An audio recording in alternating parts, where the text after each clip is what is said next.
Hi കൂട്ടുകാരെ, എല്ലാവർക്കും SR ക്രിയേഷൻസിലേക്ക് സ്വാഗതം.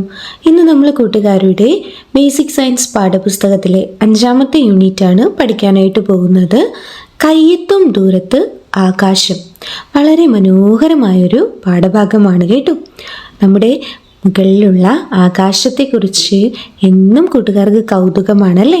മിന്നിത്തിളങ്ങുന്ന നക്ഷത്രങ്ങൾ, ചന്ദ്രൻ, അതുപോലെ സൂര്യൻ, ഗ്രഹങ്ങൾ, ഉപഗ്രഹങ്ങൾ, പിന്നെ റോക്കറ്റുകൾ, അതുപോലെ തന്നെ നമ്മുടെ വാസസ്ഥലമായ ഭൂമി, ഇതൊക്കെ കുറിച്ച് പഠിക്കാനായിട്ട് കൂട്ടുകാർക്കും ആഗ്രഹമില്ലേ? ഉണ്ടല്ലേ? അപ്പം നമുക്കിന്ന് ആ പാഠം പഠിക്കാം. കൂട്ടുകാരുടെ ഭൂമിയെക്കുറിച്ചും അതുപോലെ തന്നെ ആകാശത്തിലെ കൗതുകങ്ങളെക്കുറിച്ചും ഇന്നത്തെ പാഠഭാഗത്തിലൂടെ പഠിക്കാൻ കേട്ടു. അപ്പോൾ കൂട്ടുകാരെ, നമുക്ക് പാഠഭാഗത്തേക്ക് കടക്കാം. അതിനു മുന്നേ കൂട്ടുകാരാരെങ്കിലും ആദ്യമായിട്ടാണ് ഈ ചാനൽ കാണുന്നതെങ്കിൽ സബ്സ്ക്രൈബ് ചെയ്യുക. തൊട്ടടുത്ത് കാണുന്ന ബെൽ ബട്ടൺ കൂടെ എനേബിൾ ചെയ്ത് കഴിയുമ്പോൾ നിങ്ങളിടുന്ന എല്ലാ ക്ലാസ്സുകളുടെ വീഡിയോസും അതുപോലെ തന്നെ എക്സാമിന് വേണ്ടിയിട്ട് സ്പെഷ്യൽ വീഡിയോസ് ചെയ്യുന്നുണ്ട്, അതും കൂട്ടുകാർക്ക് നോട്ടിഫിക്കേഷനായിട്ട് ലഭിക്കും കേട്ടോ. അപ്പം നമുക്ക് നേരെ പാഠഭാഗത്തേക്ക് കടക്കാം. ഇവിടെ നോക്കിയേ കൂട്ടുകാരെ, മനോഹരമായൊരു ചിത്രം കാണുന്നില്ലേ? മീനൂട്ടി രാത്രി താരകങ്ങളെയൊക്കെ നോക്കി അങ്ങനെ നിൽക്കുകയാണ്. അപ്പോഴേക്കും മുത്തശ്ശൻ ഇറങ്ങി വന്നു. എന്താ മീനൂട്ടി നോക്കി നിൽക്കുന്നത്? ദേ നോക്കിയേ മുത്തശ്ശ, ദേ ആ നക്ഷത്രം കണ്ടോ? അതെന്നെ നോക്കി കണ്ണു ചിമ്മുന്നുണ്ട്. മുത്തശ്ശനോട് മീനൂട്ടി പറഞ്ഞു. ആകാശം നിറയെ കഥകളാണ് മീനൂട്ടി. എന്തുകൊണ്ടാവും മുത്തശ്ശൻ അങ്ങനെ പറഞ്ഞത്? ഇത് ശരിയാണോ കൂട്ടുകാരെ? അതെല്ലേ, പ്രാചീന കാലം മുതൽ തന്നെ ആകാശം മനുഷ്യർക്ക് അത്ഭുതമായിരുന്നു. ഇന്നത്തെ പോലെ തന്നെ ആകാശ കാഴ്ചകളെ പറ്റി ആളുകൾ ധാരാളം കഥകൾ ഉണ്ടാക്കുകയും അന്ന് പ്രചരിപ്പിക്കുകയും ചെയ്തിരുന്നു. എന്തൊക്കെയാണ് കഥകൾ? തങ്ങൾ അറിയാത്തതും വിശദീകരിക്കാനാവാത്തതുമായ കാര്യങ്ങളെ പറ്റിയാണ് ഇവർ കഥയുണ്ടാക്കുന്നത്. ഇവിടെ കണ്ടോ കൂട്ടുകാരെ ചിത്രത്തിൽ കുറേ നക്ഷത്രക്കൂട്ടങ്ങളുണ്ടല്ലേ. ഇവയെ ചേർത്ത് വരച്ചു കഴിഞ്ഞാൽ ഒരു പെൺകുട്ടിയുടെ രൂപം കിട്ടുമെന്ന് നമുക്ക് മനസ്സിലാക്കാം അല്ലേ. ഇതൊരു രാജകുമാരിയാണെന്നും അവരെ ചങ്ങലയിൽ ബന്ധിച്ചിരിക്കുന്നു എന്നും ഗ്രീക്കുകാർക്കിടയിൽ പണ്ടത്തെ കാലത്ത് പ്രചാരത്തിലുണ്ടായിരുന്നു. ആൻഡ്രോമിഡ എന്നായിരുന്നു ഈ രാജകുമാരിയുടെ പേര്. ഇതേ പേരിൽ തന്നെയാണ് ഇന്നും ഈ നക്ഷത്രക്കൂട്ടം അറിയപ്പെടുന്നത്. ഇനി ആൻഡ്രോമിഡ രാജകുമാരിയെ കുറിച്ച് കൂട്ടുകാർക്ക് അറിയണ്ടേ? അറിയാൻ ആകാംക്ഷയില്ലേ? നോക്കാം. എത്യോപ്യയിലെ സെഫ്യൂസ് രാജാവിൻ്റെയും കാസിയോപ്യ രാജ്ഞിയുടെയും മകളായിരുന്നു ആൻഡ്രോമിഡ. അതിസുന്ദരിയായ ആൻഡ്രോമിഡ ദേവതകളെക്കാൾ വളരെ സുന്ദരിയാണെന്ന് അവളുടെ അമ്മയായ കസിയോപ്യ രാജ്ഞി അഹങ്കരിച്ചിരുന്നു കേട്ടോ. കസിയോപ്യയുടെ അഹങ്കാരം തീർക്കാൻ പോസിഡോൺ ദേവൻ എത്യോപ്യയെ ആക്രമിക്കാനായിട്ട് സീറ്റസ് എന്ന രാക്ഷസനെ അയക്കുന്നുണ്ട്. രാജ്യത്തെ രക്ഷിക്കാനായി സെഫ്യൂസ് രാജാവ് മകളായ ആൻഡ്രോമിഡയെ ബലി നൽകാനും തയ്യാറായി. ഇതിനായി കടൽ തീരത്തെ പാറയിൽ ആൻഡ്രോമിഡയെ കെട്ടിയിട്ടു. പിന്നീട് പെർസിയൂസ് എന്ന വീരൻ സീറ്റസിനെ വധിക്കുകയും ആൻഡ്രോമിഡയെ രക്ഷിച്ച് വിവാഹം കഴിക്കുകയും ചെയ്തു. അപ്പോൾ ഈ രാജകുമാരിയുടെ രൂപമാണ് നക്ഷത്രക്കൂട്ടങ്ങൾക്കിടയിൽ തെളിയുന്നതെന്നാണ് അന്ന് ഗ്രീക്കുകാർ പ്രചരിപ്പിച്ചിരുന്നത് കേട്ടോ. അപ്പോൾ കൂട്ടുകാരെ, ഈ കഥകൾക്കപ്പുറം ഒരു യാഥാർത്ഥ്യമുണ്ടെന്ന് അന്വേഷിച്ച ഒത്തിരി ആൾക്കാരുണ്ടായിരുന്നു. അവരാണ് ജ്യോതിശാസ്ത്രജ്ഞന്മാർ. ഗലീലിയോയും കോപ്പർനിക്കസും ന്യൂട്ടണും ഒക്കെ ഇവരിൽ ചിലരാണ്. ഇന്ത്യയിൽ ആര്യഭടൻ, ഭാസ്കരാചാര്യൻ തുടങ്ങിയ ജ്യോതിശാസ്ത്രജ്ഞന്മാർ ഉണ്ടായിരുന്നു. ആകാശ കാഴ്ചകൾ കൂട്ടുകാർക്കും എന്നും വിസ്മയമായി തോന്നിയിട്ടുണ്ടാവും അല്ലേ? ആകാശ നിരീക്ഷണം. ചിത്രത്തിലുള്ള കുത്തുകൾക്കിടയിൽ എന്തെങ്കിലും രൂപം കാണാൻ കഴിയുന്നുണ്ടോ കൂട്ടുകാരെ? കുത്തുകൾ യോജിപ്പിച്ച് ആ രൂപം വരച്ചു നോക്കിയേ. എല്ലാവർക്കും ഒരേ രൂപമാണോ കിട്ടുന്നത്? ഇതുപോലെ ആകാശത്ത് അടുത്തടുത്ത് കാണുന്ന നക്ഷത്രങ്ങളെ ചേർത്ത് രൂപങ്ങൾ ഉണ്ടാക്കാനായിട്ട് കഴിയും. അങ്ങനെയാണ് ആകാശത്ത് നക്ഷത്രങ്ങളെ പറ്റി പണ്ട് കഥകൾ ഉണ്ടായത് കേട്ടോ. പണ്ട് നക്ഷത്രങ്ങളെ നിരീക്ഷിച്ചവർ അടുത്തടുത്തുള്ള നക്ഷത്രങ്ങളെ കൂട്ടിച്ചേർത്ത് ചില രൂപങ്ങൾ സങ്കല്പിച്ചതും അതത് പ്രദേശത്തെ ഐതിഹ്യങ്ങളെ കഥാപാത്രങ്ങളുടെ പേരുകൾ നൽകിയതും നക്ഷത്രങ്ങളെ വേഗത്തിൽ തിരിച്ചറിയാൻ വേണ്ടിയായിരുന്നു. ഈ നക്ഷത്രങ്ങളുടെ സ്ഥാനവും കാലാവസ്ഥയും തമ്മിലുള്ള ബന്ധം അവർ നിരീക്ഷിച്ച് മനസ്സിലാക്കി. വരൾച്ച, അതുപോലെ തന്നെ മഴ, നദികളിൽ വെള്ളപ്പൊക്കം ഉണ്ടാകുന്ന ഒരു കാലം, ഇവയെല്ലാം നക്ഷത്രങ്ങളുടെ സ്ഥാനവുമായി ബന്ധപ്പെട്ട് മനസ്സിലാക്കാനായിട്ട് കർഷകർക്ക് കഴിഞ്ഞു. കൂടാതെ സഞ്ചാരികൾക്ക് ദിക്ക് മനസ്സിലാക്കാനും ഈ നക്ഷത്രങ്ങളുടെ സ്ഥാനം സഹായിച്ചു. എന്താണ് ആകാശം? എവിടെയാണ് ആകാശം തുടങ്ങുന്നത്? ഭൂമിയിൽ നിന്ന് നോക്കുമ്പോൾ ആകാശത്ത് എന്തൊക്കെയാണ് കാണുന്നത്? അതെ, നമ്മൾ നോക്കുമ്പോൾ ഹെലികോപ്റ്ററും അതുപോലെ തന്നെ എയ്റോപ്ലെയിനും പക്ഷികളും ഒക്കെയാണ് ആകാശത്തിലൂടെ പറന്നു പോകുന്നതല്ലേ. പക്ഷേ പക്ഷികളും എയ്റോപ്ലെയിനും ഒക്കെ പറയുന്നത് കേട്ടോ കൂട്ടുകാരെ, ഞങ്ങൾ ആകാശത്തിലൂടെയാണ് സഞ്ചരിക്കുന്നത്, പക്ഷേ ഭൂമിയുടെ അന്തരീക്ഷത്തിനുള്ളിൽ തന്നെയാണ്. മരങ്ങൾ വളർന്നു നിൽക്കുന്നതും പക്ഷികളും വിമാനങ്ങളും പറക്കുന്നതും മേഘങ്ങൾ ഒഴുകി നീങ്ങുന്നതുമെല്ലാം ഭൂമിയുടെ അന്തരീക്ഷത്തിൽ തന്നെയാണ്. ചന്ദ്രനും സൂര്യനും നക്ഷത്രങ്ങളും ഒക്കെ അങ്ങ് ബഹിരാകാശത്താണുള്ളത് കൂട്ടുകാരെ. എന്താണ് ബഹിരാകാശം? ഭൂമിയുടെ അന്തരീക്ഷത്തിന് പുറത്തുള്ള വായുരഹിതമായ സ്ഥലമാണ് ബഹിരാകാശം. അതായത് ഭൂമിയുടെ അന്തരീക്ഷത്തിന് പുറത്ത് വായു ഇല്ലാത്ത സ്ഥലത്തെ പറയുന്ന പേരാണ് ബഹിരാകാശം. അപ്പോൾ നമ്മൾ ഭൂമിയിൽ നിന്ന് നോക്കുമ്പോൾ എല്ലാ ആകാശഗോളങ്ങളും ഒരേ പ്രതലത്തിലാണെന്ന് നമുക്ക് തോന്നും. യഥാർത്ഥത്തിൽ അങ്ങനെയാണോ? അല്ല. നോക്കിയേ കൂട്ടുകാരെ, ബഹിരാകാശത്തുള്ള കുറച്ച് ഗ്രഹങ്ങളെ കുറിച്ചാണ് നമ്മൾ നോക്കുന്നത്. കണ്ടോ, ആൽഫ സെന്റോറി എ 16 ലക്ഷം ഭൂമിയെ ഉൾക്കൊള്ളാവുന്ന വലിപ്പമാണ് ഈ ഒരു ഗ്രഹത്തിനുള്ളത്. ഭൂമിയിൽ നിന്ന് 40 ലക്ഷം കോടി കിലോമീറ്റർ അകലെയാണ് ഈ ഒരു ഗ്രഹം സ്ഥിതി ചെയ്യുന്നത്. അടുത്ത് നോക്കിയേ, നമുക്കെല്ലാവർക്കും അറിയാവുന്ന നമ്മുടെ സൂര്യനാണ്.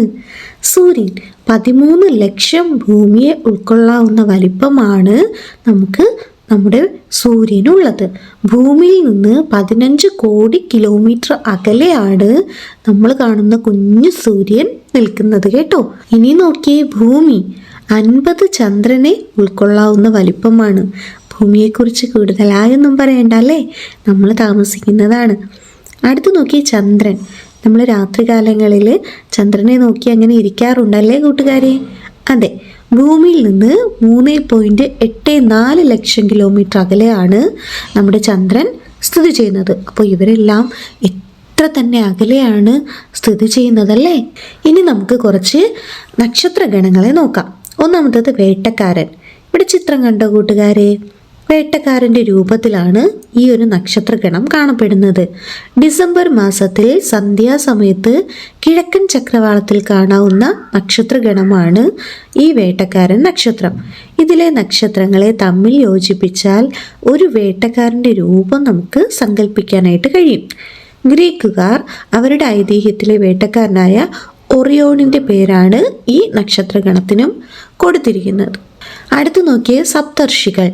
ദൂരദർശിനിയുടെ സഹായമില്ലാതെ ഏപ്രിൽ മാസത്തിൽ വടക്കൻ ചക്രവാളത്തിൽ വ്യക്തമായി കാണാൻ കഴിയുന്ന ഒരു നക്ഷത്രഗണമാണ് സപ്തർഷികൾ. 7 നക്ഷത്രങ്ങളെ വ്യക്തമായി കാണാവുന്നതിനാലാണ് ഈ കൂട്ടത്തിന് ഇന്ത്യയിൽ സപ്തർഷികൾ എന്ന പേര് വരുന്നത്. വലിയ തവിയുടെ രൂപം സങ്കല്പിച്ച് യൂറോപ്യൻ രാജ്യങ്ങളിൽ ബിഗ് ഡീപ്പർ എന്ന പേരിലും ഇത് അറിയപ്പെടുന്നുണ്ട്.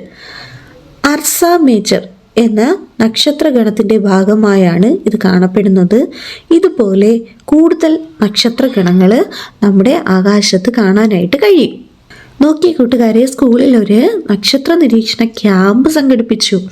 ആകാശം മേഘാവൃതമായാലും ചുറ്റുപാട് നിന്നും അമിതമായി പ്രകാശമുണ്ടായാലും നക്ഷത്ര നിരീക്ഷണം നമുക്ക് നടത്താനായിട്ട് പ്രയാസമുണ്ടാകും.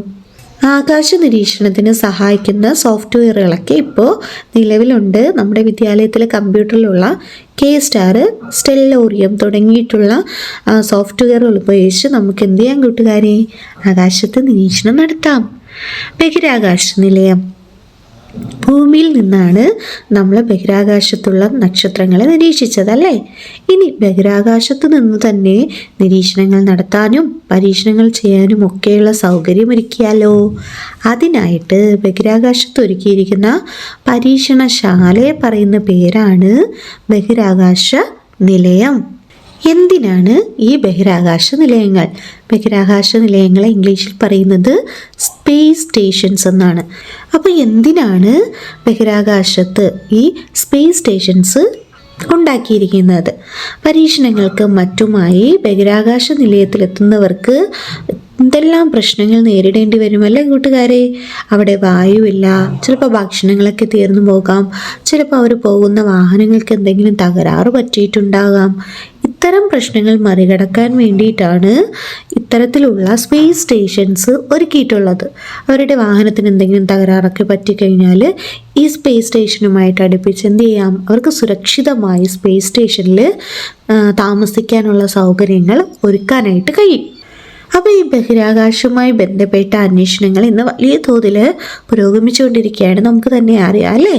ഈ അന്വേഷണങ്ങൾക്കും പരീക്ഷണങ്ങൾക്കും എല്ലാം തുടക്കമിട്ടത് ആരാ? ഈ ആകാശ നിരീക്ഷണമാണ്.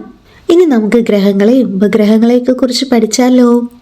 ചന്ദ്രൻ രാത്രികാലങ്ങളിൽ ആകാശത്ത് ഏറ്റവും കൂടുതൽ തെളിഞ്ഞും വലുതായും കാണപ്പെടുന്നത് ആരെയാണ്? ചന്ദ്രനെയാണ് അല്ലേ? എന്താണ് ഇതിന് കാരണം? ഭൂമിയുടെ ഏറ്റവും അടുത്തുള്ള ആകാശഗോളമാണ് ചന്ദ്രൻ എന്ന് പറയുന്നത്. ചന്ദ്രനേക്കാൾ വലിപ്പമുള്ള നക്ഷത്രങ്ങൾ ഒത്തിരിയുണ്ട്. ചന്ദ്രന് സ്വയം പ്രകാശിക്കാനും കഴിയില്ല. ഭൂമി എന്ന ഗ്രഹത്തെ ചന്ദ്രൻ ചുറ്റുകയാണ്. നമ്മുടെ ഗ്രഹത്തിൻ്റെ ഒരേ ഒരു ഉപഗ്രഹമാണ് എന്താ? ചന്ദ്രൻ. ഗ്രഹങ്ങളെ ചുറ്റുന്നവയാണ് ഉപഗ്രഹങ്ങൾ. ചന്ദ്രൻ ഭൂമിയുടെ ഉപഗ്രഹമാണ്. സൂര്യപ്രകാശം ചന്ദ്രനിൽ തട്ടി പ്രതിഫലിക്കുന്നത് കൊണ്ടാണ് ചന്ദ്രൻ്റെ പ്രകാശം നമുക്ക് കാണാനായിട്ട് കഴിയുന്നത്. അതാണ് നമ്മൾ നേരത്തെ പറഞ്ഞത്, ചന്ദ്രന് സ്വയം പ്രകാശിക്കാൻ കഴിയില്ല. ചന്ദ്രൻ ഗോളാകൃതിയിലാണ് കാണപ്പെടുന്നത്. പ്രകാശിക്കുന്ന മറ്റെന്തൊക്കെ വസ്തുക്കളാണ് ആകാശത്തുള്ളത്? സൂര്യനുണ്ടല്ലേ, പിന്നെ നക്ഷത്രങ്ങളുണ്ട്. ഭൂമിയോട് ഏറ്റവും അടുത്ത് സ്ഥിതി ചെയ്യുന്ന നക്ഷത്രമാണ് സൂര്യൻ. സൂര്യനെ പോലെ തന്നെ കോടിക്കണക്കിന് നക്ഷത്രങ്ങളും നമ്മുടെ ആകാശത്തുണ്ട്. പല നക്ഷത്രങ്ങൾക്കും അവയെ ചുറ്റുന്ന ഗ്രഹങ്ങളും ഉപഗ്രഹങ്ങളും വരെയുണ്ട്. നക്ഷത്രങ്ങളെയും മറ്റ് ആകാശഗോളങ്ങളെയും നമുക്ക് എങ്ങനെ മനസ്സിലാക്കാനായിട്ട് കഴിയും? സ്വയം പ്രകാശിക്കുന്ന ആകാശഗോളങ്ങളാണ് നക്ഷത്രങ്ങൾ. എന്നാൽ ഗ്രഹങ്ങളും ഉപഗ്രഹങ്ങളും സ്വയം പ്രകാശിക്കുകയില്ല. അവ പ്രകാശിക്കുന്നതായിട്ട് നമുക്ക് തോന്നുന്നത്. അപ്പോൾ ആകാശം നിരീക്ഷിക്കുമ്പോൾ നക്ഷത്രങ്ങൾ മിന്നുന്നതായിട്ടും ഗ്രഹങ്ങൾ മിന്നാതെ പ്രകാശിക്കുന്നതായിട്ടും നമുക്ക് തോന്നുന്നില്ലേ? തോന്നാറുണ്ടല്ലേ? അതെ, ഇതാണ് നമ്മുടെ സൗരയൂഥം. ഭൂമി ഉൾപ്പെടുന്ന നമ്മുടെ സൗരയൂഥമാണ് ഇവിടെ നമുക്ക് ചിത്രത്തിൽ കാണാൻ കഴിയുന്നത്. സൂര്യൻ, ബുധൻ, ശുക്രൻ, ഭൂമി, ചൊവ്വ, വ്യാഴം, ശനി, യുറാനസ്, നെപ്റ്റ്യൂൺ തുടങ്ങിയിട്ടുള്ള 8 ഗ്രഹങ്ങളാണ് നമ്മുടെ സൗരയൂഥത്തിനകത്ത് അടങ്ങിയിരിക്കുന്നത്. ചന്ദ്രൻ ഭൂമിയെ ചുറ്റുന്നത് പോലെ ഭൂമിയും സൗരയൂഥത്തിലെ മറ്റു ഗോളങ്ങളെയും സൂര്യനെയും ചുറ്റുന്നുണ്ട്. ആകാശഗോളങ്ങളുടെ ഈ സഞ്ചാരപാതയെ പരിക്രമണപഥം എന്ന് പറയുന്നു. എന്താണ് കൂട്ടുകാരെ? ആകാശഗോളങ്ങളുടെ സഞ്ചാരപാതയാണ് പരിക്രമണ പഥം. സൂര്യനും സൂര്യനെ ചുറ്റുന്ന ഗ്രഹങ്ങളും ഉപഗ്രഹങ്ങളും മറ്റനേകം വസ്തുക്കളും ചേർന്നതാണ് സൗരയൂഥം. എന്താണ് സോളാർ സിസ്റ്റം? സൂര്യനും സൂര്യനെ ചുറ്റുന്ന ഗ്രഹങ്ങളും ഉപഗ്രഹങ്ങളും മറ്റനേകം വസ്തുക്കളും ചേർന്നതാണ് നമ്മുടെ സൗരയൂഥം. സൗരയൂഥത്തിൽ എത്ര ഗ്രഹങ്ങളുണ്ട്? 8 ഗ്രഹങ്ങളാണ് ഉള്ളത്. ഏതെല്ലാം ഗ്രഹങ്ങളാണെന്ന് നമ്മൾ തൊട്ടു മുന്നേ പറഞ്ഞു അല്ലേ? ഇവിടെ നോക്കിയ കൂട്ടുകാരെ, മറ്റൊരു പരീക്ഷണമാണ് കൊടുത്തിരിക്കുന്നത്. കണ്ടോ? സൂര്യനും ഭൂമിയും ചന്ദ്രനും ഇവയുടെ മാതൃകകൾ കൊടുത്തിട്ട് അവരുടെ ചലനം നോക്കുകയാണ് ചെയ്യുന്നത്. ഇനി നോക്കിയ കൃത്രിമ ഉപഗ്രഹങ്ങൾ. നമുക്കൊരു ഗെയിം കളിക്കാം. കണ്ണു കെട്ടിയ ഒരാൾ ക്ലാസ് മുറിയിൽ മുൻകൂട്ടി നിശ്ചയിച്ച ഒരു പ്രത്യേക സ്ഥാനത്ത് എത്തിച്ചേരുന്നതാണ് കളി. ആദ്യം ആരുടെയും സഹായമില്ലാതെ ലക്ഷ്യസ്ഥാനത്ത് എത്താനായിട്ട് ശ്രമിക്കണം. അടുത്ത ഘട്ടത്തിൽ ഒരു സഹായിയുടെ നിർദ്ദേശങ്ങൾ കൂട്ടുകാർക്ക് സ്വീകരിക്കാം. എളുപ്പത്തിൽ ലക്ഷ്യത്തിലെത്താൻ കഴിയുന്നത് എപ്പോഴാണ്? കൂട്ടുകാരുടെ നിർദ്ദേശങ്ങൾ സ്വീകരിക്കുമ്പോഴാണല്ലേ? അതെ. അറിയാത്ത വഴിയിലൂടെ നമ്മൾ യാത്ര ചെയ്യുമ്പോൾ ലക്ഷ്യസ്ഥാനത്തെത്താൻ വാഹനത്തിൻ്റെ ഡ്രൈവർ സ്വീകരിക്കുന്ന മാർഗം എന്താണ്? ഗൂഗിൾ മാപ്പുകൾ നമ്മൾ ഉപയോഗിക്കാറുണ്ടല്ലേ? ഇത്തരം സേവനങ്ങൾ നമുക്ക് എവിടെ നിന്നാണ് ലഭിക്കുന്നതെന്നറിയാമോ? ഭൂമിയെ ചുറ്റുന്ന ഒരു വസ്തുവിനെ കൂട്ടുകാരെ സങ്കല്പിച്ചു നോക്കിയേ. അതിലൊരു ക്യാമറ ഘടിപ്പിച്ചാൽ ഭൂമിയുടെ ചിത്രങ്ങൾ എടുക്കാമല്ലോ. ആ രീതിയിലെടുത്ത ചിത്രമാണ് നമുക്കിപ്പോൾ കാണാനായിട്ട് കഴിയുന്നത്. ക്യാമറയും മറ്റു നിരവധി ഉപകരണങ്ങളും ഘടിപ്പിച്ച ചില യന്ത്ര സംവിധാനങ്ങൾ മനുഷ്യർ നിർമ്മിച്ച് ബഹിരാകാശത്ത് അയച്ചിട്ടുണ്ട്. അവ സദാ ഭൂമിയെ ചുറ്റിക്കൊണ്ടിരിക്കും. ഈ മനുഷ്യനിർമ്മിത യന്ത്രങ്ങളാണ് കൃത്രിമ ഉപഗ്രഹങ്ങൾ അല്ലെങ്കിൽ ആർട്ടിഫിഷ്യൽ സാറ്റലൈറ്റ് എന്ന് പറയുന്നത്. ഇത്തരം കൃത്രിമ ഉപഗ്രഹങ്ങളാണ് GPS ഗ്ലോബൽ പൊസിഷനിങ് സിസ്റ്റം പോലുള്ള സേവനങ്ങൾ ലഭ്യമാക്കുന്നത്. നമ്മുടെ വീട്ടിലും സ്കൂളിലും ഒക്കെ നിൽക്കുന്ന പ്രദേശങ്ങളുടെ ഉപഗ്രഹ ചിത്രങ്ങൾ നമുക്ക് മൊബൈലിലൂടെയും ക്യാമറയിലൂടെയും കമ്പ്യൂട്ടറിലൂടെയൊക്കെ കാണാനായിട്ട് കഴിയുന്നത് ഈ GPS സിസ്റ്റങ്ങൾ ഉപയോഗിക്കുന്നത് മൂലമാണ്. ചിത്രത്തിൽ കാണുന്നത് പോലെ നമുക്ക് മൊബൈലുകളിൽ കാണാനായിട്ട് കഴിയുന്നില്ലേ? അതെ, കൃത്രിമ ഉപഗ്രഹങ്ങൾ നമുക്ക് നൽകുന്ന സേവനങ്ങൾ എന്തൊക്കെയാണ് കൂട്ടുകാരെ? ഗതി നിർണയം, അതായത് ബസ്, ഫ്ലൈറ്റ് ഇങ്ങനെയുള്ള ഗതാഗത മാർഗങ്ങളെ സഹായിക്കുന്നത് ആരാണ്? കൃത്രിമ ഉപഗ്രഹങ്ങളാണ്. പിന്നെ നമ്മുടെ ആശയവിനിമയങ്ങളെ സഹായിക്കുന്നത് കൃത്രിമ ഉപഗ്രഹങ്ങളാണ്.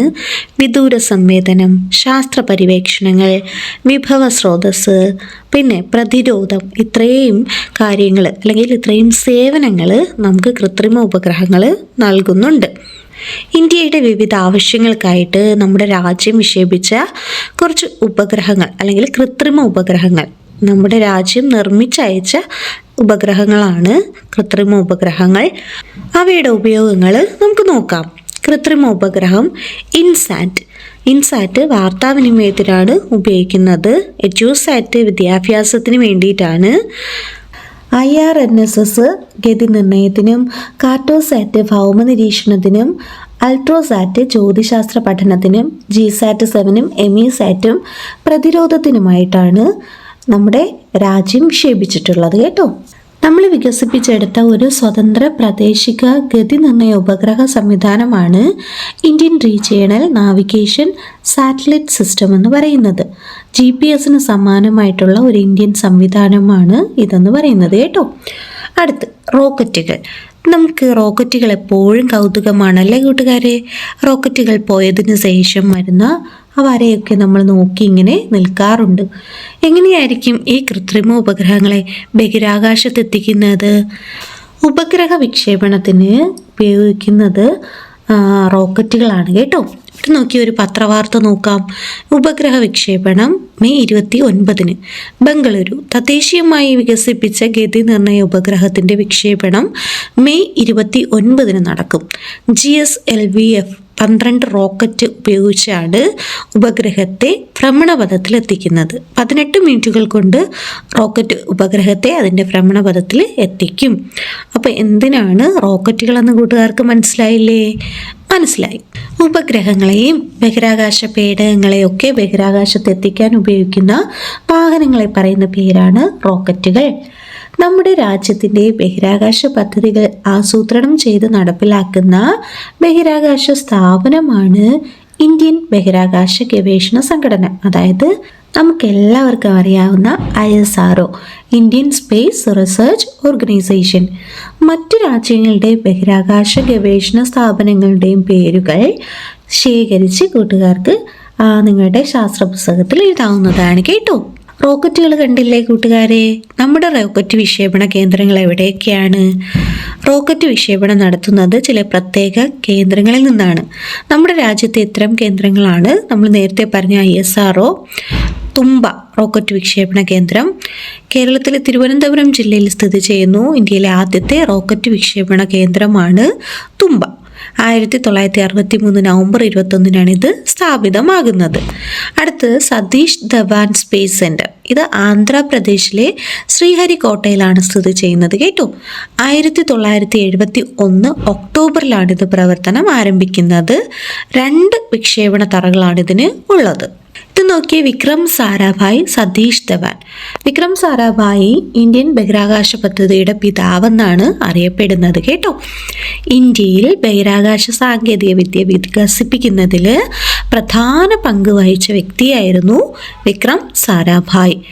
ഇദ്ദേഹത്തോടുള്ള ബഹുമാനാർത്ഥമാണ് തിരുവനന്തപുരത്തെ ബഹിരാകാശ ഗവേഷണ സ്ഥാപനത്തിന് വിക്രം സാരാഭായ് സ്പേസ് സെൻറ്റർ എന്നും ചന്ദ്രയാൻ്റെ ലാൻഡറിന് വിക്രം എന്നും പേര് നൽകിയിട്ടുള്ളത് കേട്ടോ.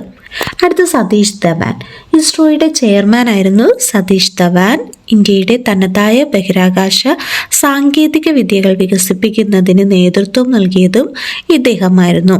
ഇദ്ദേഹത്തിൻ്റെ സ്മരണയ്ക്കായിട്ടാണ് ശ്രീഹരിക്കോട്ടയിലെ റോക്കറ്റ് വിക്ഷേപണ കേന്ദ്രം സതീഷ് ധവാൻ സ്പേസ് സെൻറ്റർ എന്ന പേരിൽ അറിയപ്പെട്ടിരിക്കുന്നത്. നോക്കിയ കൂട്ടുകാരെ, ചന്ദ്രയാത്രകൾ, ഈ 3 വ്യക്തികളെയും നമുക്കെല്ലാവർക്കും പരിചിതമാണല്ലേ. ആരൊക്കെയാണ് കൂട്ടുകാരെ? അതെ, നീൽ ആംസ്ട്രോങ്, എഡ്വിൻ ആൽഡ്രിൻ, പിന്നെ ആരാണ്? Michael Collins. അപ്പോൾ 3 പേരെയും നമുക്ക് വളരെ സുപരിചിതമാണ്. ഇവരാണ് ആദ്യമായിട്ട് എന്ത് ചെയ്തത്? നമ്മുടെ ചന്ദ്രനിലേക്ക് പോയത്. ഭൂമിയോട് ഏറ്റവും അടുത്തുള്ള ആകാശഗോളമായ ചന്ദ്രനിലെത്താൻ മനുഷ്യന് എന്നും ആഗ്രഹമുണ്ടായിരുന്നു, അല്ലേ കൂട്ടുകാരെ? അതെ, 1969 ജൂലൈ മാസം 21-നാണ് ഈ സ്വപ്നം ആദ്യമായി സഫലമാകുന്നത്.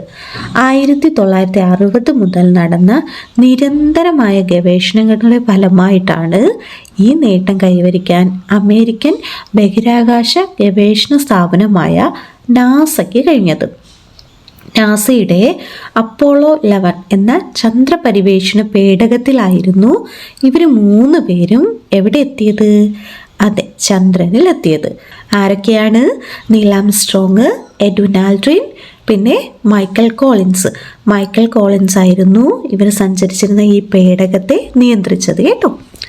അപ്പോൾ കൂട്ടുകാർ, ഇത് 1 വേർഡ് ക്വസ്റ്റ്യൻ ചിലപ്പോൾ ചോദിക്കാം, അതുകൊണ്ട് പഠിച്ചു വെച്ചിരിക്കണേ. ഇനി നോക്കിയേ, ബഹിരാകാശ വാരം. 1957 ഒക്ടോബർ 4-ന് സോവിയറ്റ് യൂണിയനിൽ വിക്ഷേപിച്ച സ്പുട്നിക് 1 ആദ്യത്തെ കൃത്രിമ ഉപഗ്രഹം. ഇതിൻ്റെ വിക്ഷേപണത്തോടെയാണ് ബഹിരാകാശ യുഗം ആരംഭിക്കുന്നത് കേട്ടോ.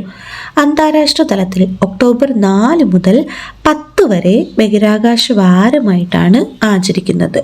സ്പുട്നിക് 1 വിക്ഷേപണത്തിൻ്റെയും 1967 ഒക്ടോബർ 10-ന് നിലവിൽ വന്ന അന്താരാഷ്ട്ര ബഹിരാകാശ സമാധാന ഉടമ്പടിയുടെയും ഓർമ്മയ്ക്കായാണ് ഈ വാരാചരണം നടത്തുന്നത്. അടുത്ത് നോക്കിയ ഇന്ത്യയുടെ ചന്ദ്രദൗത്യങ്ങൾ ഏതൊക്കെയാണ്? ചന്ദ്രയാൻ 1. നമ്മുടെ രാജ്യത്തിൻ്റെ ആദ്യത്തെ ചന്ദ്രപര്യവേഷണ പേടകമാണ് ചന്ദ്രയാൻ 1 എന്ന് പറയുന്നത്. 2008 ഒക്ടോബർ 22-നാണ് ഇത് വിക്ഷേപിക്കുന്നത്. എവിടെ നിന്നാണ്? ശ്രീഹരിക്കോട്ടയിൽ നിന്നാണ് കേട്ടോ. ചന്ദ്രൻ്റെ 100 കിലോമീറ്റർ അകലെയുള്ള പരിക്രമണ പഥത്തിലാണ് ഇപ്പോൾ ചന്ദ്രയാൻ ഉള്ളത്.